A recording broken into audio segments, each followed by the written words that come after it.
Thermal properties of matter. हम इस chapter का टाइप नंबर 2 के न्यूमेरिकल सीखेंगे बेटा इस वीडियो में। So let's start.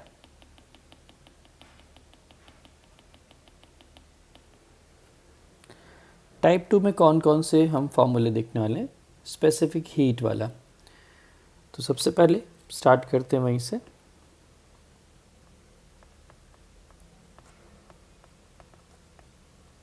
Specific heat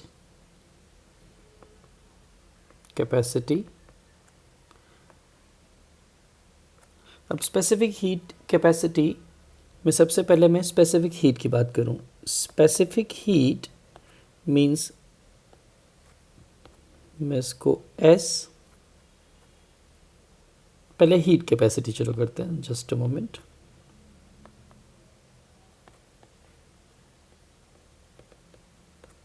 heat capacity mass पे डिपेंडेंट होता है, इसलिए heat capacity capital S is equals to delta Q by delta T. Means ये अमाउंट ऑफ हीट एनर्जी है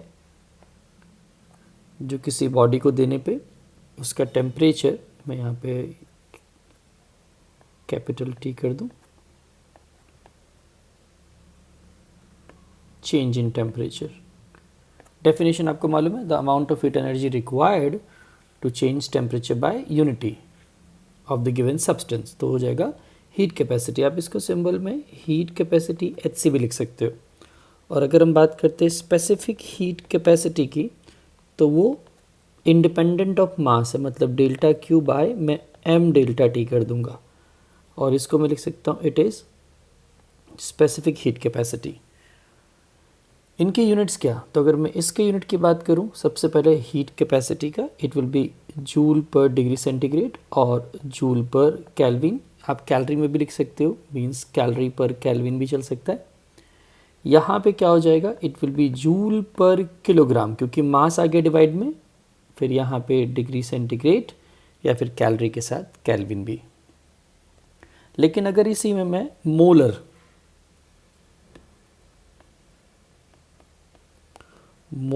स्पेसिफिक हीट कैपेसिटी, मतलब हम गैस के लिए बात करते हैं, तो उसके लिए क्या हो जाएगा, it is C is equals to, we can say this is S by mu, mole number है, मतलब ये delta Q by it is mu delta T. तो यहाँ पे मोल नंबर है म्यू, मतलब यूनिट में आप किलोग्राम नहीं रखोगे, पर मोल रखोगे। इस टाइप में हम कैलोरीमीटर को भी ले रहे हैं। कैलोरीमीटर को बहुत ज़्यादा नहीं समझना, सिंपल हम कैलोरीमीटर के बारे में लिखते हैं, सब कुछ लिखते जाना बेटा। तो कैलोरीमीटर की डेफिनेशन आपको मालूम होता क्या है वो, कि it is a device in which, book में है ये, heat measurement can be made is called calorimeter. ये जनरली किसका, मेटल का, जैसे कॉपर का या एल्यूमिनियम का हो सकता है। इट इज़ सिंपल, समझ लो एक पॉट है, इसके अंदर हम उस लिक्विड को, मतलब वाटर को या फिर किसी को भी फिल करके हीट एनर्जी मिक्स करेंगे इसकी। अब इसी टाइप के अंदर आप लेटेंट हीट भी समझ लो।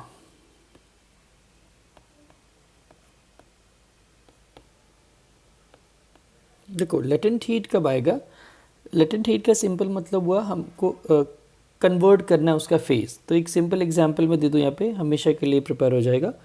सपोज ये -10 डिग्री सेंटीग्रेड पर आइस है आपके पास, ये आइस है, इस आइस को थोड़ी सी हीट एनर्जी देंगे तो ये 0 डिग्री सेंटीग्रेड का आइस बनाएगा। थोड़ा और एनर्जी देंगे हम इसको तो ये 100 degree centigrade, sorry 0 degree centigrade का वाटर बनाएगा। और हीट एनर्जी देंगे तो 100 डिग्री सेंटीग्रेड का वाटर बनाएगा। और टेम्परेचर देंगे, इसको हीट एनर्जी देंगे तो ये 100 डिग्री सेंटीग्रेड का स्टीम बनाएगा, मतलब इवेपोरेट होना स्टार्ट कर देगा। अब आप यहाँ पे देखो, यहाँ पे क्या चेंज हो रहा है, यहाँ पे टेम्परेचर चेंज हो रहा है, यहाँ पर भी क्या चेंज हो रहा है, टेम्परेचर चेंज हो रहा है। तो जहाँ पे टेम्परेचर चेंज होता है वहाँ पे अपना फॉर्मूला सिंपल में लिख सकता हूँ, कौन सा, the amount of energy Q is equals to, देखो ये रहा, अगर मैं यहाँ पे Q को सब्जेक्ट बनाऊँ, इस फॉर्मूले को देखो तो क्या होगा, it is Q is equals to m s delta T, right. अब डेल्टा Q भी लिख सकते हो। तो यहाँ पर टेम्परेचर चेंज हुआ, that's why I am writing here it is m s delta T. ये स्पेसिफिक हीट किसका हो जाएगा, आइस का हो जाएगा। तो थोड़ा सा और मैं क्लियरिफाई कर दूँ यहाँ पर,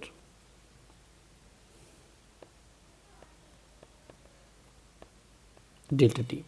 यहाँ पर भी वही प्रोसेस हुआ, यहाँ पर भी टेम्परेचर चेंज हुआ, वाटर टू वाटर, ठीक है। टेम्परेचर चेंज किया तो यहाँ पे क्या होगा, Q is equals to m s, क्या आ गया यहाँ पे, वाटर आ गया बेटा, एन डेल्टा टी। लेकिन अगर आप यहाँ पे फोकस करते हैं, यहाँ पे ये आइस से वाटर बन गया, देखो यहाँ पे आइस था, ये वाटर बना, मतलब क्या चेंज हुआ, फेज चेंज हुआ या फिर स्टेट चेंज हुआ। यहाँ पर भी वही प्रोसेस हो रही है, स्टेट चेंज होगा। तो जहाँ पे स्टेट चेंज होगा वहाँ पे क्या करते हैं हम एनर्जी में, it is Q is equals to, I am writing L, ये फ्यूज़न प्रोसेस हुआ तो इट इज़ ml, एक फिक्स अमाउंट का आइस क्या हुआ, वाटर में चेंज हुआ, मतलब फ्यूज़न प्रोसेस हुई। यहाँ पे Q is equals to same amount M and it is L, evaporation. तो हम सबसे पहले इस बात की L की बात करते हो। So what is this L, ये है क्या, so here latent heat, it is L is equals to, it is Q by M। मतलब अगर नोटिस करो ये जो LF है इसको मैं लिख सकता हूँ S delta T, the amount of heat energy required by the substance of given amount to change its phase, सिर्फ उसके फेज को चेंज करेगा, टेम्परेचर में कोई चेंजेस होगा नहीं। तो जब सॉलिड से लिक्विड बनता है तो क्या, फ्यूज़न प्रोसेस हुई, मतलब जो सॉलिड से लिक्विड बना, मतलब आइस से गया तो क्या हो गया, ये एब्जॉर्ब करेगा एनर्जी और यहाँ पे क्या करेगा, एमिट करेगा। और इस प्रोसेस में क्या करेंगे हम, फ्यूज़न लिखते हैं।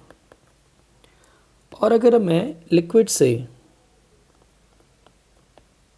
गैसेस कंडीशन की बात करूँ तो उसको हम क्या करेंगे, evaporation, vaporisation.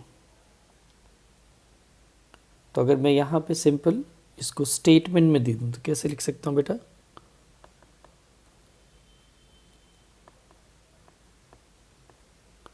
The latent heat for solid, liquid change is called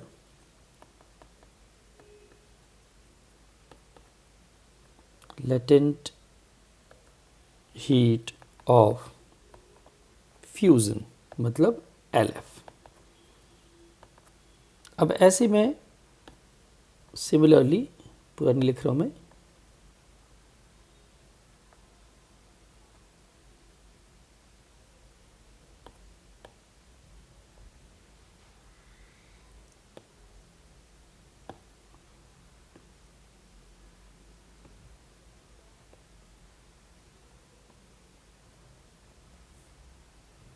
क्या हो जाएगा यहाँ पे, कौन सी कंडीशन के, लिक्विड गैस आ जाएगा बेटा,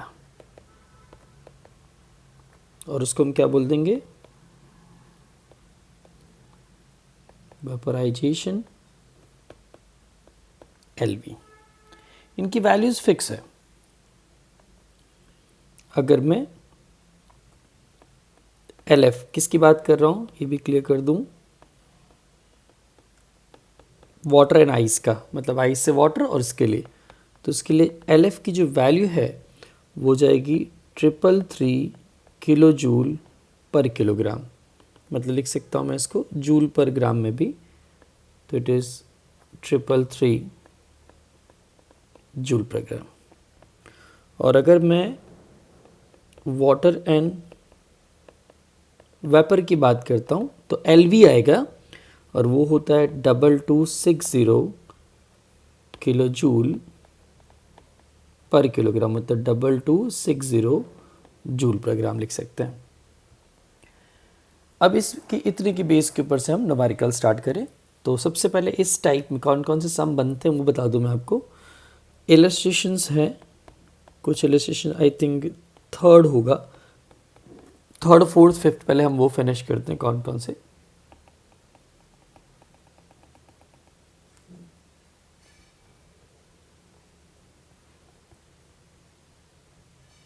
यस थर्ड हो पाएगा इस पे से, तो यहाँ से हम थर्ड नंबर के सम को लेते हैं।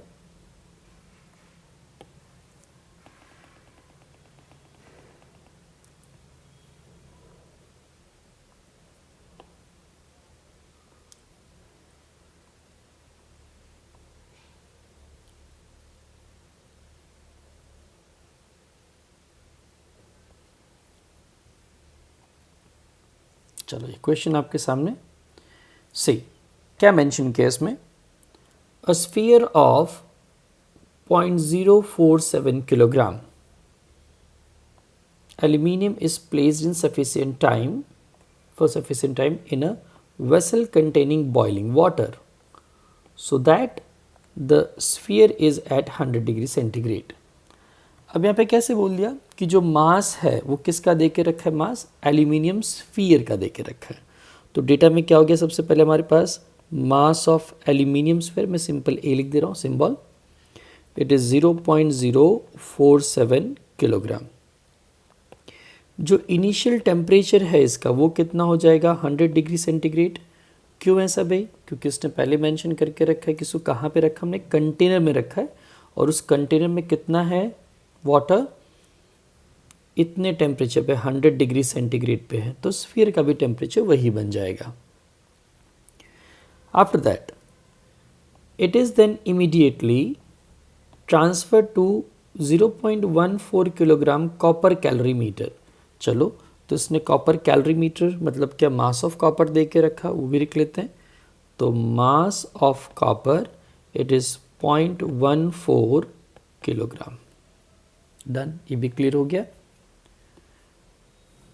Containing 0.25 kilogram of water eight 20 degree centigrade, उसमें जो वाटर है उसका भी मास गिवन है, तो कितना मास है, इट इज़ 0.14 किलोग्राम, सॉरी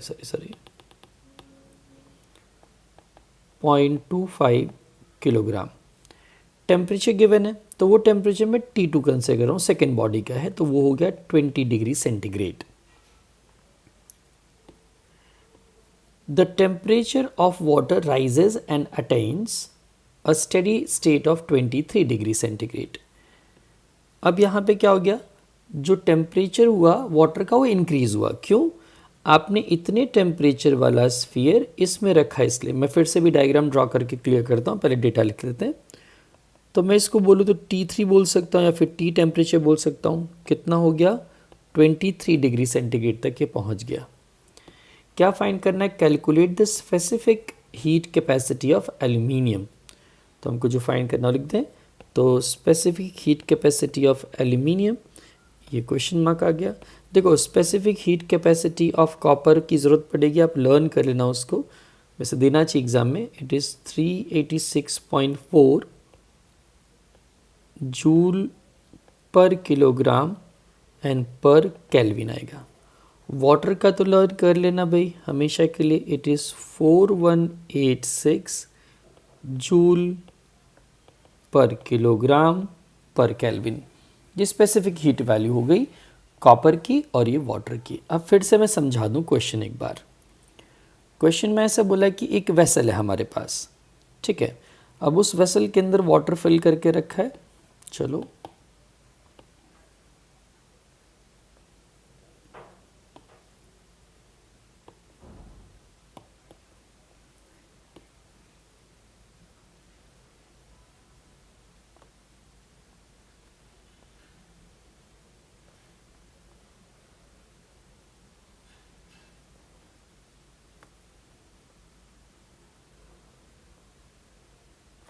ये वेसल है, इस वेसल के अंदर जो वाटर फिल है उस वाटर का टेम्परेचर कितना है, तो it is water and its temperature is 100 degree centigrade.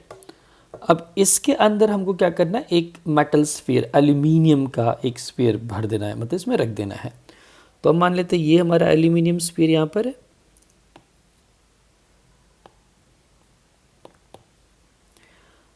अब इसका टेम्परेचर कितना है, तो इस एल्यूमिनियम स्फीयर का जो टेम्परेचर कुछ भी नहीं है अभी, लेकिन जैसे ही मैं इसको यहाँ पे ला के रखूँगा वाटर के अंदर, तो उसका भी टेम्परेचर क्या हो जाएगा बेटा, 100 हो जाएगा। मतलब temperature of this aluminium is 100 degree centigrade. ये हमारा एल्यूमिनियम का स्फीयर हो गया। अभी तो फर्स्ट स्टेज हुआ। अब सेकेंड स्टेज में क्या बोल रहा है, यहाँ पर एक कैलोरी मीटर है। कैलोरी मीटर मतलब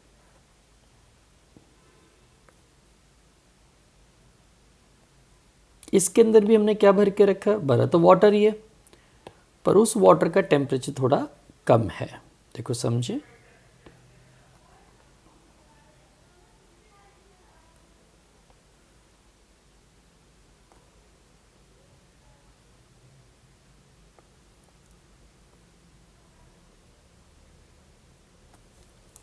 अब क्या करना है, इस स्फीयर को, इसमें जो वाटर भरा है बेटा, ये वाला जो वाटर है, इसका इनिशियल टेम्परेचर कितना है, इट इज़ 20 डिग्री सेंटीग्रेड। लेकिन अब सीन क्या है, ये दोनों इनिशियल केसेस हैं। अब हम इस पूरे पार्ट को एक फिर से डायग्राम ले लेते हैं आपको समझाने के लिए, कि जैसे ही मैं इस स्फीयर को इसके अंदर ला के रखता हूँ, तो क्या होगा, इसका जो टेम्परेचर था 100 डिग्री सेंटीग्रेड और इसका जो 20 था, दोनों का एक रिजल्टेंट टेम्परेचर बनता है 23 डिग्री सेंटीग्रेड। क्यों? वाटर क्या करेगा, इस स्फीयर की हीट एनर्जी को एब्जॉर्ब करेगा, तो वाटर का टेम्परेचर इंक्रीज होगा और इस स्फीयर का टेम्परेचर डिक्रीज होगा। ये हमारा पूरा डेटा है और हमारा टारगेट है कि मैं इस एल्यूमिनियम का स्पेसिफिक हीट कैपेसिटी फाइंड करूं। तो चलो कैलकुलेशन स्टार्ट करते हैं। सबसे पहले कुछ हम डेटा याद रख लें। इसमें क्या था हमारे पास, यहाँ पर mass of the aluminium sphere,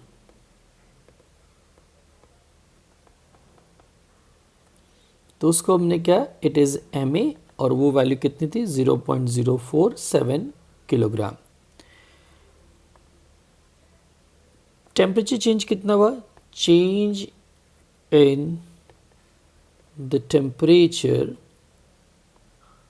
of this sphere, तो उसको मैं डेल्टा T कंसिडर कर रहा हूँ। अब चेंज इन टेम्परेचर है तो फाइनल माइनस इनिशियल लिखते हैं हम, तो ये T3 बना T1 से, तो कितना हो जाएगा बेटा, इट इज़ 23 माइनस 100, मतलब कितना आएगा, इट इज़ -77 डिग्री सेंटीग्रेड। चलो ये तो ख़त्म हुआ। फिर क्या था, it is mass of the calorimeter, जो हमने कैलोरीमीटर यूज़ किया था किसका था, वो कॉपर का बना हुआ है, तो it is MC and this will be 0.14 kilogram था। It is 0.14 kilogram. इसके टेम्परेचर में क्या चेंज होगा, change in the temperature of calorimeter.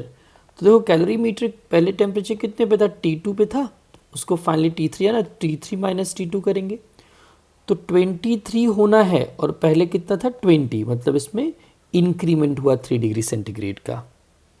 अब कौन बचता है, वाटर बचता है ना, कौन सा, जो कैलोरीमीटर में है। Mass of the water in the calorimeter, तो कितना था मास बेटा, इट इज 0.25।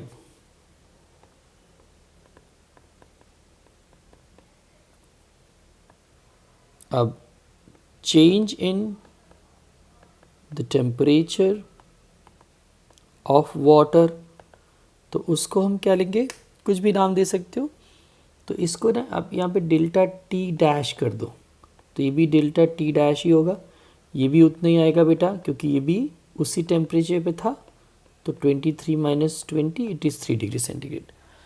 तो मालूम पड़ गया, हम इस वाटर के मास की बात नहीं करेंगे, इसके टेम्परेचर की, क्योंकि वो तो सिर्फ इसको गर्म करने के लिए था। चलिए इतना काम हो गया। अब होता क्या है यहाँ पे, simple calculation. Now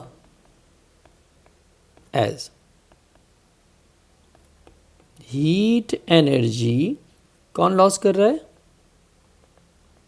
lost by the aluminium sphere is equals to heat energy gained by the calorimeter plus water, दोनों मिलके एब्जॉर्ब कर रहे हैं। अब जो एनर्जी लॉस करता है वो माइनस में लिखते हैं हम, तो क्या होगा? It is m of aluminium, s of aluminium and delta T. यहाँ पे क्या हो जाएगा बेटा? M of copper, s of copper and delta T dash. फिर यहाँ पे m of water, s of water and delta T dash. हम पहले ही वैल्यू रख दें तो प्लस माइनस का इश्यू चला जाए, बाकी आपकी इच्छा जैसे भी सॉल्व करना हो। तो यहाँ से स्टार्ट करते सबसे पहले एम ऑफ एल्यूमिनियम कितना था अपने पास? वो यहाँ से ये रहा, इट इज़ 0.047, 0.047 ना, यस। हमको ऐसे तो फाइंड करना है। डेल्टा टी कितना था? It was -77। यहाँ पे देखो ये दोनों टर्म कॉमन है, तो पहले हम मास ऑफ कॉपर लिखते हैं। तो mass of copper was, it is 0.14 का था, और ये वैल्यू कितनी? This SC, it is 386.4, 386.4। ये वैल्यू कितना है? इट इज़ 3 प्लस यहाँ पे मास ऑफ वाटर कितना था? तो 0.25 था, और SW हमने 4186 डायरेक्ट लर्न करना है, ये भी कितना है? 3। अब पहले इतना पोर्शन हम सॉल्व करते हैं, क्या होगा देखो। इसको सॉल्व करते हैं सबसे पहले,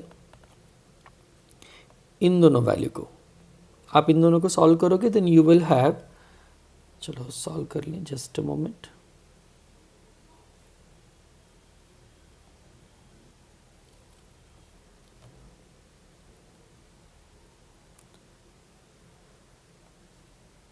(0.047 इंटू 77, तो कितना मिलेगा? इट इज़ 3.619,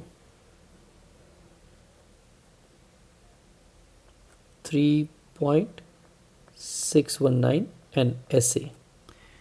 सेकेंड वाले टर्म को निकालते हैं, चलो। इट इज़ 0.14 इंटू 386.4 इंटू 3, तो ये हो जाएगा 162.288।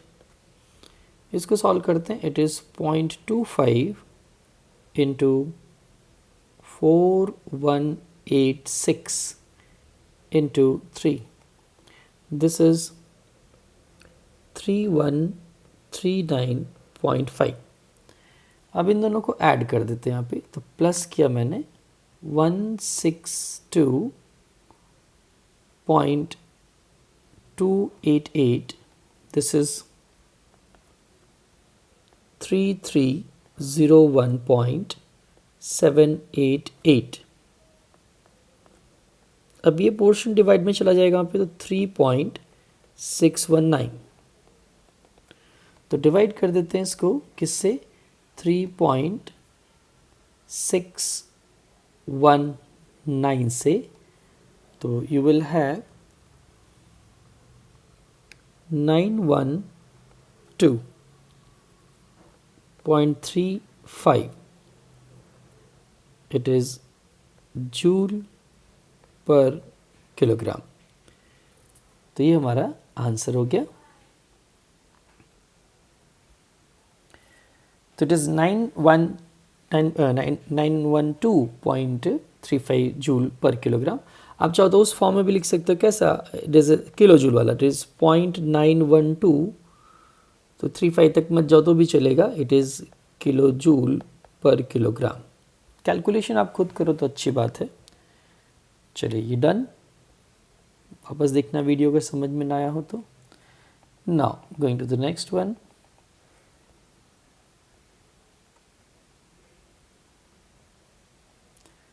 चलिए हमने थर्ड नंबर किया, अभी फोर्थ नंबर पे आते हैं बेटा। Fourth number is very nice, numerically भी अच्छा है।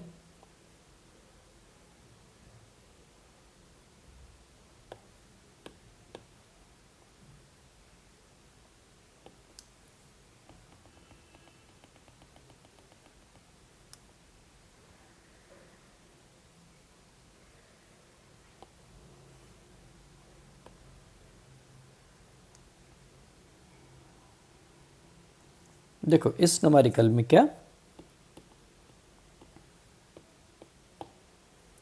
when 0.15 kilogram of ice eight 0 degree centigrade, तो पहले जो दिया हम उसको लिख देंगे एज ए डेटा। तो mass of ice is given and it is 0.15 kilogram. Done. किस टेम्परेचर पे है, तो it is T1 is equals to 0 degree centigrade, is mixed with 0.30 kilogram of water at 50 degree centigrade. मतलब mass of water भी दिया है, it is 0.30 kilogram and its temperature is 50 degree centigrade in a container. The resulting temperature is 6.7 degree centigrade. तो resulting temperature को मैं T3 ले लूँ, it is 6.7 degree centigrade. Calculate the heat of fusion of ice as water given है।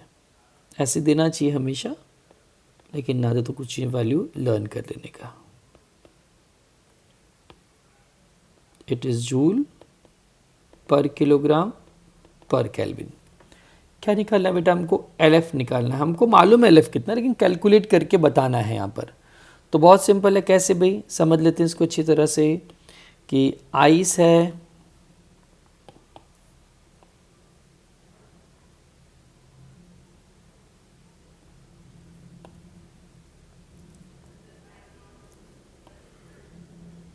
तो हम मान लेते हैं चलो ये आइस यहाँ पे इनिशियली रखा है। इसका टेम्परेचर कितना है, it is at 0 degree centigrade. इसको एक कंटेनर में वाटर है उसके साथ मिक्स करना है। कंटेनर में जो वाटर है उसका टेम्परेचर कितना है बेटा, 100 डिग्री सेंटीग्रेड। जैसे इसके अंदर मिक्सअप करोगे आप तो क्या हो जाएगा, जो रिजल्टेंट टेम्परेचर है वो इतना हो गया। तो चलो कैलकुलेट करते हैं फटाफट। सिंपल क्या होगा, ये आइस क्या करेगा, अपनी एनर्जी को लॉस करेगा, और ये वाटर क्या करेगा, ये गेन करेगा। तो हो जाए कैलकुलेशन, बहुत इजी है।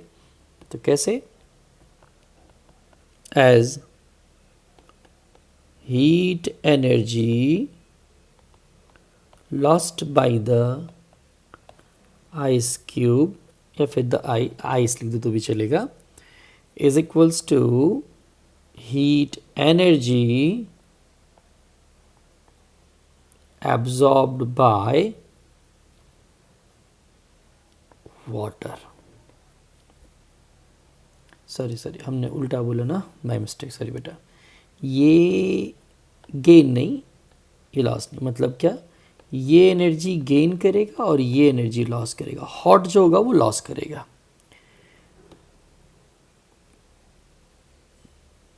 बाय वाटर लिख दूं मैं,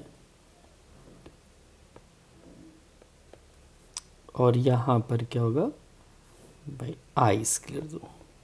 चलिए, तो वाटर अपनी एनर्जी को क्या करने वाला है, लॉस करने वाला है। लॉस के लिए माइनस आता ही है, it is m of water s of water delta T. अभी डेल्टा टी इसके लिए, किसके लिए है ये, तो वाटर के लिए, ऐसा लिख देता हूँ मैं। यहाँ पे क्या हो जाएगा, m of ice, s of ice and delta T of ice. तो क्या हो गया बेटा, यहाँ पे मास ऑफ वाटर कितना है, तो मास ऑफ वाटर है 0.3। SW हमने देख लिया, इट इज़ 4186। टेम्परेचर डिफरेंस कितना है, तो ये फाइनल माइनस इनिशियल होता है, फाइनल T3 यहाँ पर है, तो कितना हो गया 6.7 माइनस 100, सॉरी माइनस 50। वाटर पहले 50 के टेम्परेचर पे था। आइस का मास कितना है, इट इज़ 0.15, ये रहा। एस ऑफ आइस अपने पास देख के नहीं रखा, हमको क्या करना है, निकालना है एल एफ। तो अब यहाँ से क्या हो जाएगा, ये मिलके पूरा बन जाएगा क्या, एल एफ। तो मैं इधर लिख दूँ it is L F. Simple. चलो कैलकुलेट करते हैं। अब यहाँ पे कोई भी काम, जैसे यहाँ पे आइस क्या करेगा, देखो प्रोसेस कैसी होगी। यहाँ पे थोड़ा सा हम ऐड करेंगे कि सबसे पहले ये आइस है कितने टेम्परेचर पे, 100 डिग्री सेंटीग्रेड। फिर यही क्या बनेगा, वाटर बनेगा कितने, 0 डिग्री सेंटीग्रेड पे। तो वाटर बना, ये आइस था। अब ये क्या करेगा, वाटर बन रहा है कितने टेम्परेचर पे, तो 6.7 पे। मतलब ये heat energy absorb by the ice में एक चीज़ और ऐड हो रही है क्या, अगर मैं इस ये टेम्परेचर वाले फॉर्म में तो इसको अलग से कर दूँ यहाँ पे, कैसे, यहीं पे लिख देता हूँ मैं एम एल एफ।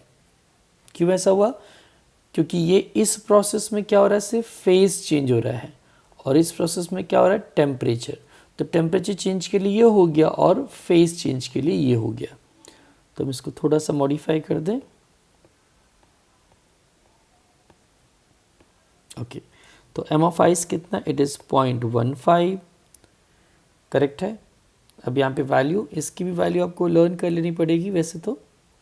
अब ये आइस नहीं, यहाँ पे थोड़ा सा और मॉडिफाई कर दूँ मैं, कंफ्यूजन ना रहे आपको।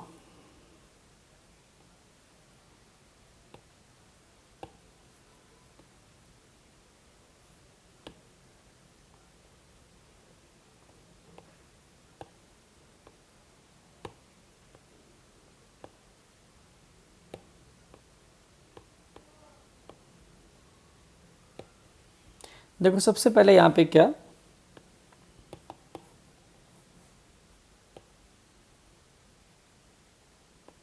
मैं इसको थियोरेटिकली फिर से लिख दूँ बेटा, कंफ्यूजन ना रहे आपको, कि सबसे पहले क्या होगा, फेज चेंज होगा। तो उसके लिए मैंने m of ice L F लिख दिया।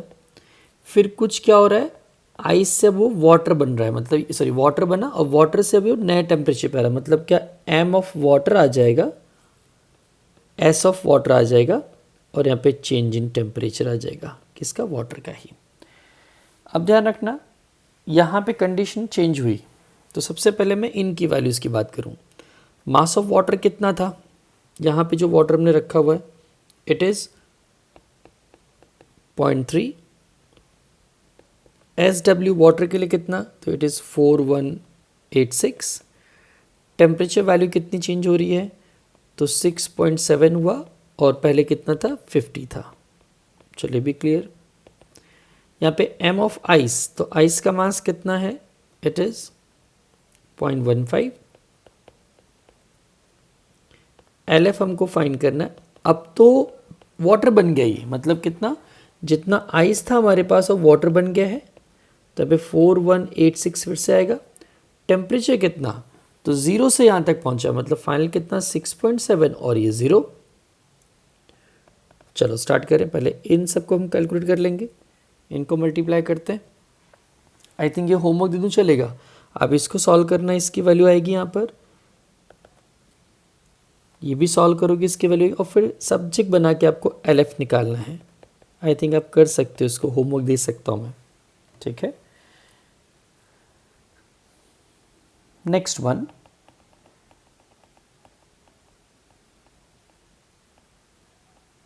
वीडियो बड़ी हो जाएगी तो इसके 2 पार्ट कर देंगे पहले अपने।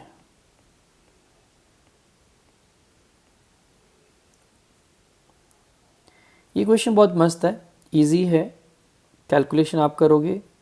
कौन से बता दूं पहले मैं,